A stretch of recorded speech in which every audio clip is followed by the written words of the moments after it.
అందరికీ నమస్తే. ఎస్ఎల్బీసీ అందరికి గుర్తుంటుంది. సొరంగం 8 మంది చనిపోయి 3 నెలలైంది. ఫిబ్రవరి 22, 2025న ప్రమాదం జరిగింది. పనులు స్టార్ట్ చేసింది 18వ తేదీన, ప్రమాదం జరిగింది 22వ తేదీన. ఇప్పటికీ 2 డెడ్ బాడీస్ తీసిండ్రు. 4 ఇంతవరకు ఆచూకీ లేదు. కనీసం వాళ్ళ బొక్కలు కూడా బయటకు తీస్తారో లేదో తెలియదు. ఈ ప్రభుత్వం వదిలేసింది. ఇక ఇప్పుడు ఎవరు మాట్లాడతలేరు. అంతకుముందు కోమరెడ్డి వెంకరెడ్డి నా మానస పుత్రిక అన్నాడు. Irrigation minister Uttam Kumar Reddy helicopter తీసుకొని 4 రోజులు అటే పోయిండు. అక్కడ చేపల కూరలు తిన్నారు, అన్నీ తిన్నారు. కానీ ఇప్పటి వరకు ఆ ఇష్యూ ఏమైందో వదిలేసింది గవర్నమెంట్. అసలు ఏం ఎస్ఎల్బీసీని ఇప్పుడు ఏం చేద్దాం అనుకుంటున్నారనేది చాలా ఇంపార్టెంట్. ఎస్ఎల్బీసీ ముందుకు పోతుందా? అసలు ముందుకు పోయే అవకాశం ఉందా? ఎందుకంటే ఆ డెడ్ బాడీస్నే తీయలేని వాళ్ళు ఇప్పుడు ఆ సొరంగాన్ని ఎట్లా పూర్తి చేస్తారు? అది ఏం జరుగుతుంది అక్కడ వర్క్? ఈ అన్ని అంశాలు మాట్లాడదాం. మాట్లాడకన్నా ముందు సబ్స్క్రైబ్ చేసుకున్న వాళ్ళు కింద ఉన్న సబ్స్క్రైబ్ బటన్ నొక్కండి. సబ్జెక్ట్లోకి పోతే ఎస్ఎల్బీసీ మనకు ఫిబ్రవరి 22న జరిగింది ప్రమాదం. 3 months అయిపోయింది. 6 డెడ్ బాడీస్ నాట్ రేస్డ్. ఇంకా అసలు చాలా ప్రయత్నాలు చేస్తున్నామని, ప్రపంచంలో ఇంత టెక్నాలజీ పెరిగింది కానీ చనిపోయిన మనుషులను కూడా కనిపెట్టలేకపోయినాం. చాలా ఏరియాల్లో కేరళ కావచ్చు, తర్వాత ఈ పర్వత ప్రాంత ఏరియాలు ఉంటాయి కదా, అక్కడ ఆ పర్వతాలు కూలి మీద పడతాయి. అయినా సరే ట్రేస్ అవుట్ చేస్తారు. అయినా సరే ఆ ప్రమాదంలో చిక్కుకున్న వాళ్ళను లేకపోతే చనిపోయిన వాళ్ళను ఖచ్చితంగా ట్రేస్ అవుట్ చేస్తారు. ఇప్పటి వరకు ఇట్లాంటి ప్రమాదాలు నాకు తెలిసి అసలు డెడ్ బాడీస్ను కూడా కనిపెట్టలేనంత ప్రమాదం మన ఉమ్మడి ఆంధ్రప్రదేశ్లో అయితే ఎప్పుడు జరగలేదు. ఎప్పుడు ఏం జరిగినా కనీసం వాళ్ళ కుటుంబాలకు ఆ డెడ్ బాడీస్ని ఇవ్వడం ప్రభుత్వ బాధ్యత. కానీ వదిలేసిండ్రు. అక్కడ ఏం పని జరుగుతుందో కూడా ఇప్పుడు ఏమీ ఎవరికి క్లారిటీ లేదు. అసలు ఆపేసిండ్రు.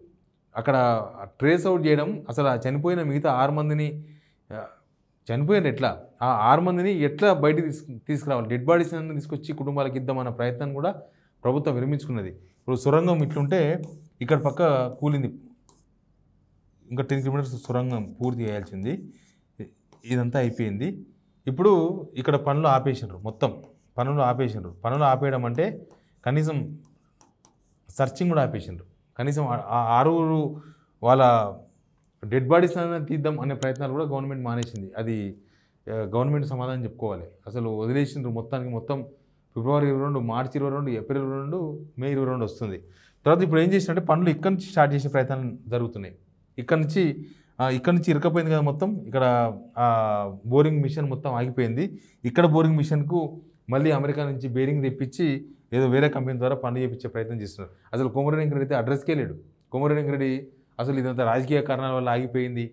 మొన్న రేవంత్ రెడ్డి అంటున్నారు 10 సంవత్సరాలలో అసలు పూర్తిగా 10 సంవత్సరాల్లో చాలా పనులైనాయి. ఈ ప్రమాదాలు జరుగుతాయనే ఉద్దేశంతోనే కొన్ని రిపోర్ట్స్ కోసం పాత గవర్నమెంట్ ఆగింది. వీళ్ళు వచ్చి ఆ రిపోర్ట్స్లో ఏం లేవు, చలో తవ్వారంటే తవ్వేసిండ్రు. లాస్ట్ ప్రమాదం జరిగింది. ఇప్పుడు 480 కోట్లతోన 1982లో స్టార్ట్ అయిన ప్రాజెక్ట్ ఇది. 1982 చెప్పిర్రు. అప్పుడే శంకుస్థాపన జరిగింది. తర్వాత మళ్ళీ 2008 కోట్లతో 2006లో ఇంకొకసారి శంకుస్థాపన జరిగింది. ఆల్మోస్ట్ 82 నుంచి ఇప్పటి వరకు 44 years. ఈ 44 years, 43 years, ఈ 43 yearsలో 10 సంవత్సరాలు బీఆర్ఎస్, 10 సంవత్సరాలు టీడీపీ తప్ప మిగతా 26 years కాంగ్రెస్ గవర్నమెంటే ఉన్నది. పోనీ ఇప్పుడు 2006 నుంచి కూడా 2006 నుంచి అంటే అంతకుముందు 8 సంవత్సరాలు, ఇదొక సంవత్సరం, 9.5 సంవత్సరాలు కాంగ్రెస్ గవర్నమెంట్ ఉంది. మధ్యలో 9 సంవత్సరాలు బీఆర్ఎస్ గవర్నమెంట్ ఉంది. ఇప్పటికీ ఈ 10 సంవత్సరాలు సొరంగం తవ్వలేకపోతున్నారు. ఈ సొరంగానికి పైనుంచి కింది నుంచి ఎక్కడి నుంచైనా రంధ్రం పెట్టాలి, దీనికి సమాంతరంగా పెట్టి ఇక్కడి నుంచి ఇక్కడ కొట్టాలి, ఇక్కడి నుంచి ఇక్కడ కొట్టాలని ప్రయత్నం చేసిండ్రు. కానీ అది కూడా సాధ్యం కాదని తేల్చేసిండ్రు. అసలు ఈ సొరంగం సాధ్యం అవుతుందా కాదా అనే విషయం మీద చాలా చాలా సందేహాలు ఉన్నాయి. ఇప్పుడు కనీసం ఈ 6 డెడ్ బాడీలన్నా తీయగలిగితే కనీసం ఈ ప్రాజెక్ట్ ప్రోగ్రెస్గా ముందుకు పోయే అవకాశం కనిపిస్తుంది. కానీ అసలు ప్రోగ్రెస్ లేదు. డెడ్ బాడీస్ ఇంక చేత కాలేదు ప్రభుత్వానికి. మొత్తం వదిలేసేసిండ్రు. అసలు ఏం సంబంధమే లేదు, ఇక్కడ ఏం ప్రమాదమే జరగలేదు, అసలు ఏం కాలేదు అన్నట్టుగా మేము మళ్ళీ ప్రాజెక్ట్ పూర్తి చేస్తాం, ఈ పక్క నుంచి చదువుతాం, ఆ పక్క నుంచి చదువుతాం అంటున్నారు. ఇట్లాంటి జోన్లు అంటే ఈ వాటర్ వచ్చే జోన్లు, ఇక్కడ వాటర్ వచ్చే కూలింది కదా, ఇట్లాంటి జోన్లు ఈ 10 kilometer పరిధిలో ఇంకా 3 ఉంటాయంట. ఆ మల్లెల తీర్థం నుంచి వచ్చే వాటర్ భూమి లోపల నుంచి ఇట్లాంటి ఉన్నాయంట. అసలు ఇప్పుడు దీనిలో కార్మికులు పోవాలంటేనే భయపడే సిచ్యువేషన్ వచ్చింది. ఎందుకంటే ఆ జోన్స్ ఐడెంటిఫై చేయాలి, అది కింద పడకుండా, మట్టి కింద పడకుండా చూసుకోవాలి. లేకపోతే చూసినాం కదా ఇప్పుడు ఇక్కడ చనిపోయిన వాళ్ళనే దిక్కు దివాన్ లేకుండా పోయింది. ఇద్దరు డెడ్ బాడీస్ తీసినారు, 25 lakhs ప్రకటించింది గవర్నమెంట్, ఖతం అయిపోయింది. అసలు వీళ్ళ కుటుంబాలకు ప్రభుత్వం ఏం సమాధానం చెప్తుందో కూడా తెలియదు. ఎవరైనా రాజకీయ నాయకుల సంబంధించిన వాళ్ళు ఎవరైనా చనిపోతే ఇప్పటికల్లా మొత్తం ఒక పెద్ద బొక్క తవ్వి అసలు ప్రపంచంలో ఉన్న టెక్నాలజీ మొత్తం తీసుకొచ్చి ఇప్పటికల్లా బయటకు తీసేవాళ్ళు. కానీ వీళ్ళు చనిపోయినంత కార్మికులు, వేరే రాష్ట్రం వాళ్ళు, అడిగితోడేవాడు చూసితోడేవాడు. కనీసం ఇక్కడ వాళ్ళనైతే ఒత్తిడి ప్రభుత్వం మీద ఉండేది. ఇప్పుడు అక్కడ వేరే స్టేట్స్ వాళ్ళు కాబట్టి వాళ్ళు ఎవరు ఒత్తిడి చేసే ప్రయత్నం చేస్తలేరు. వాళ్ళు ఎవరు ఒత్తిడి చేసే అవకాశం ఉండదు, తక్కువ ఉంటుంది. ప్రభుత్వం కూడా మాకేం సంబంధం లేదని వదిలేసింది. కానీ ఈ ప్రమాదానికి 100% ఈ గవర్నమెంటే, ఈ ప్రభుత్వమే దానికి బాధ్యత వహించాల్సి వస్తుంది. బాధ్యత తీసుకోవాలి. కానీ బాధ్యతను వదిలేసి అసలు ఏం జరగనట్టుగా, అక్కడ ఏం ప్రమాదం లేనట్టుగా ఇంకా ఏమైనా ఎస్ఎల్బీసీ చేస్తూ ఉన్నారు. సరే, ఇప్పటికి చాలా డబ్బులు ఖర్చు పెట్టిండ్రు. ఎస్ఎల్బీసీ ఖచ్చితంగా చేయాల్సిన అవసరం కూడా ఉంది, డబ్బులు వేస్ట్ కావద్దు కాబట్టి. కానీ ఏం జాగ్రత్తలు తీసుకుంటున్నారో ప్రభుత్వం దగ్గర క్లారిటీ లేదు.